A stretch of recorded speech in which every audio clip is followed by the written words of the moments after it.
తనపై రెండోసారి విధించిన సస్పెన్షన్ను సవాలు చేస్తూ ఏబి వెంకటేశ్వరరావు గారు సిఐటిని ఆశ్రయించినటువంటి నేపథ్యంలో దీని మీద వాదనలు పూర్తయి తీర్పు రిజర్వ్డ్లో ఉన్న నేపథ్యంలో తీర్పు ఎప్పుడు రాబోతోంది అనేది ఇప్పుడు సర్వత్రా చర్చనీయాంశంగా మారినటువంటి నేపథ్యంలో ఈ అంశానికి సంబంధించి మనతో మాట్లాడేందుకు ప్రముఖ రాజకీయ విశ్లేషకులు కృష్ణకుమారి గారు మనతో ఉన్నారు. మేడంతో మాట్లాడదాం. మేడం నమస్తే. నమస్తే మేడం, ఏబి వెంకటేశ్వరరావు గారు సిఐటిలో దాఖలు చేసినటువంటి పిటిషన్ మీద వాదనలు పూర్తయి తీర్పు రిజర్వ్డ్లో ఉంది.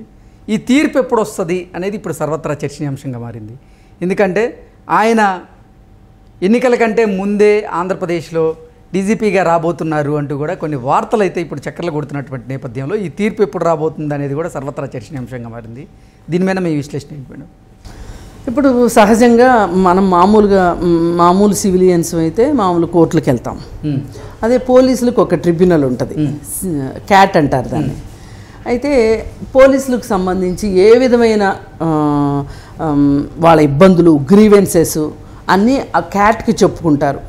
ఎందుకంటే ఏమనంటే నాకు సీనియారిటీ ఉంది కానీ నన్ను కాకుండా ఏ కారణం లేకుండా నా మీద ఏ అభియోగాలు లేకపోతే కూడా నాకు ప్రమోషన్ ఇవ్వకోకుండా నా వెనకున్న వాళ్ళకి ప్రమోషన్ ఇచ్చారు. ఇట్లాంటి విషయాలు ఏవైనా సరే వాళ్ళ బాధలు వాళ్ళ కష్టాలు వాళ్ళ సుఖాలు అన్నీ క్యాట్లో వాళ్ళు చెప్పుకుంటారు. ఇప్పుడు ఏబి వెంకటేశ్వరరావు గారి పైన ఎప్పటి నుంచో సస్పెన్షను నడుస్తూ ఉంది.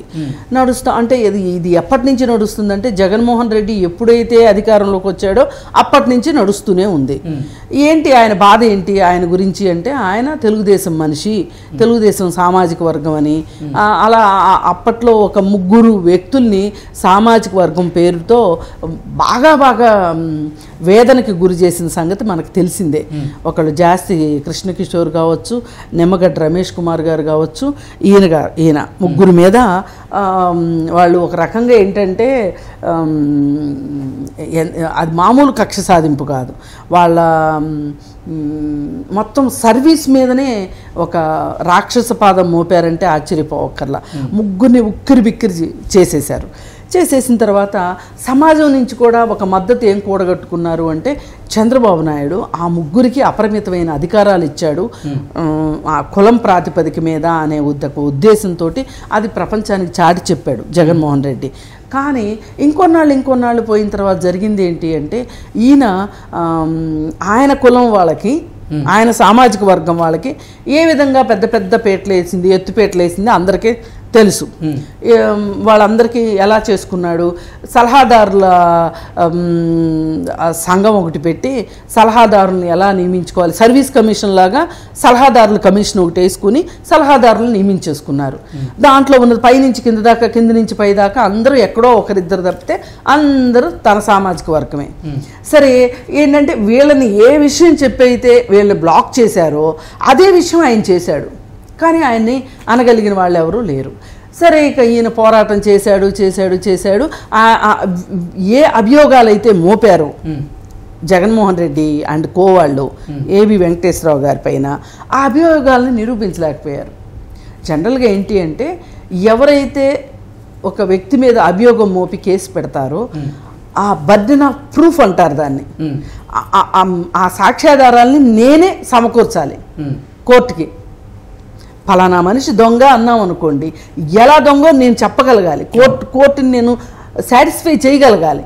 అలాంటి ఏమీ చెయ్యట్లా వీళ్ళు. ఏం లేదు, సింపుల్గా బట్టగాల్చి మీద వేసేస్తున్నారు. నువ్వు దులుపుకుంటావో, నువ్వు కడుక్కుంటావో, నువ్వు బర్ణాలు రాసుకుంటావో, నువ్వేమన్నా చేసుకో, నీ చావు నువ్వు చావని అలా చెప్పేసరికి ఆయన మీద ప్రధానంగా చేసిన అభియోగం ఏంటి అంటే ఇజ్రాయెల్ నుంచి కొన్ని పరికరాలు ప్రభుత్వం కోసం తెప్పించాలి అని అనుకొని ఆ ఆయుధాలు కూడా కాదు, పరికరాలు ఏంటి అంటే సీక్రెట్గా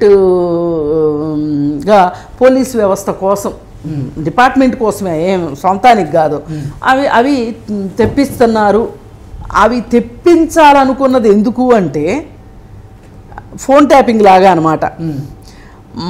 మమ్మల్ని టార్గెట్ చేయడానికి అవి తెప్పించాలనుకుంది ప్రభుత్వం, తెలుగుదేశం ప్రభుత్వం టార్గెట్ చేసుకొని ఏబి వెంకటేశ్వరరావు ద్వారా ఆ పరికరాలు తెప్పించి మమ్మల్ని సోదులో లేకుండా చేయాలని చూశారు వీళ్ళు అనేది వాళ్ళ అభియోగం. సరే మరి అదేంటో దానికి సంబంధించిన వివరాలు ఇవ్వండి అంటే మళ్ళీ లేదు. ఈ వివరాలు ఇవ్వకుండా కొనసాగించి ఆ కేసుని అలా నడుపుకుంటూ వచ్చారనమాట. ఒకసారి ఆయన సస్పెన్షన్ ఎత్తివేసి ఆయనకి ఇప్పుడు ప్రమోషనల్ లిస్టులో ఉన్నాడు. ఆయన డీజీపీ అవ్వాలి. కానీ మళ్ళీ ఆయన మీద సస్పెన్షన్ ఎత్తివేసిన దాని మీద మళ్ళీ కోర్టుకు వెళ్ళారు వీళ్ళు. మళ్ళీ కోర్టుకు వెళ్ళినప్పుడు కూడా కోర్టు అడుగుతుంది ఏమని, మీరు పోయినసారి చేసిన అభియోగాలకే మీరు ఏమి సమాధానం చెప్పలేదు, కోర్టుని మీరు సంతృప్తి పరచలేకపోయారు, మరి ఇప్పుడు మళ్ళీ వేశారు, దీనికి ఏంటి సమాధానం అంటే అలా అలా అలా అలా నాకు ఇది చూస్తే ఏమనిపిస్తుందంటే, ఇప్పుడు భార్యాభర్తల వివాదాల్లో భార్య కోర్టులో భర్త దగ్గర నుంచి మెయింటెనెన్స్ మళ్ళీ ఆయన మీద సస్పెన్షన్ ఎత్తివేసిన దాని మీద మళ్ళీ కోర్టుకు వెళ్ళారు వీళ్ళు. మళ్ళీ కోర్టుకు వెళ్ళినప్పుడు కూడా కోర్టు అడుగుతుంది ఏమని, మీరు పోయినసారి చేసిన అభియోగాలకే మీరు ఏమి సమాధానం చెప్పలేదు, కోర్టుని మీరు సంతృప్తి పరచలేకపోయారు, మరి ఇప్పుడు మళ్ళీ వేశారు, దీనికి ఏంటి సమాధానం అంటే అలా అలా అలా అలా నాకు ఇది చూస్తే ఏమనిపిస్తుందంటే, ఇప్పుడు భార్యాభర్తల వివాదాల్లో భార్య కోర్టులో భర్త దగ్గర నుంచి మెయింటెనెన్స్ కోసం వేసుకుంటుంది కేసు. ఆ మెయింటెనెన్స్ కోసం వేసుకున్నప్పుడు ఏం చేస్తాడంటే సదరు భర్త 2 సార్లు వాయిదాకి రాడు, 3ఓసారి కూడా రాకపోతే ఎక్స్పర్టీ అయిపోద్ది, 3ఓసారి వస్తాడు.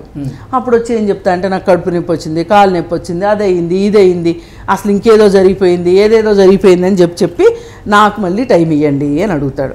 మళ్ళీ టైం ఇస్తారు.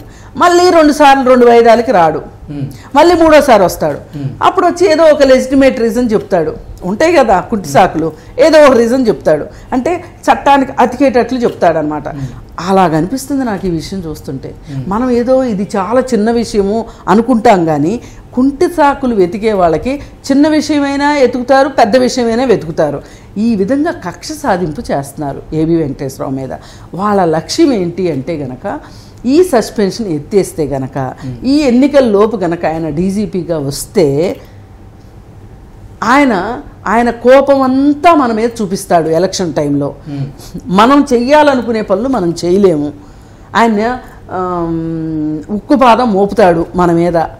అప్పుడు ఎప్పుడో మోపుతాడని చెప్పి అనుకున్నది ఇప్పుడు నిజంగా మోపు చూపిస్తాడు అనే ఒక భయంతో వీళ్ళు ఆ కోర్టు ప్రొసీడింగ్స్ని తెలివిగా, అంటే ఎట్లా అంటే